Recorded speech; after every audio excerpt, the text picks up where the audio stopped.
On the jagged edge of a forgotten town, where the wind howled through skeletal trees, stood a shack that the locals called the Ghost's Rest. This was where Ellen lived with her 3 young children. Her husband, a man whose heart was as cold as the coins he gambled away, had vanished weeks ago. His parting words were a curse. "You're like these crumbling walls, Ellen.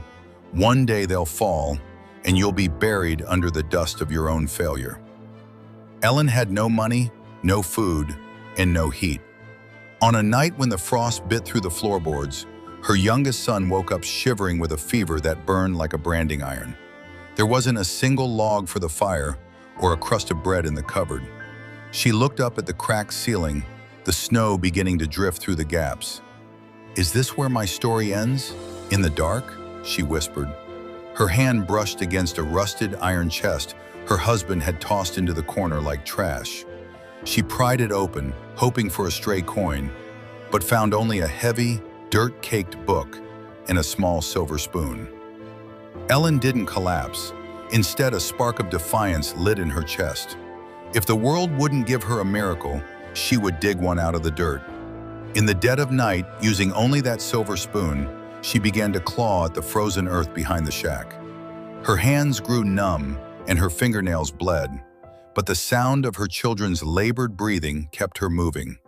She dug past the ice, past the rocks until, clink, the spoon hit something solid.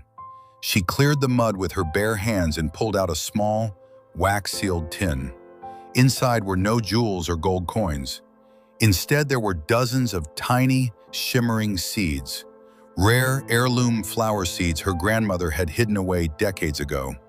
These were winter velvets, flowers so rare and resilient they could only grow in this specific, harsh soil. For the next 3 months, Ellen worked like a woman possessed. Neighbors mocked her. "You can't grow roses in a graveyard, Ellen." But she didn't listen. She watered the dirt with melted snow and shielded the sprouts with her own tattered coat. When spring arrived, the barren gray lot exploded into a sea of deep violet and gold. The scent was so intoxicating it drew traders and florists from across the border. The flowers weren't just beautiful, they were a luxury the wealthy were desperate to own. The woman whose husband had called her worthless was now the architect of a blooming empire. One afternoon, a ragged man appeared at her gate, begging for a scrap of bread. It was her husband, broken by his own greed. He didn't even recognize the radiant, strong woman standing before him. Ellen handed him a single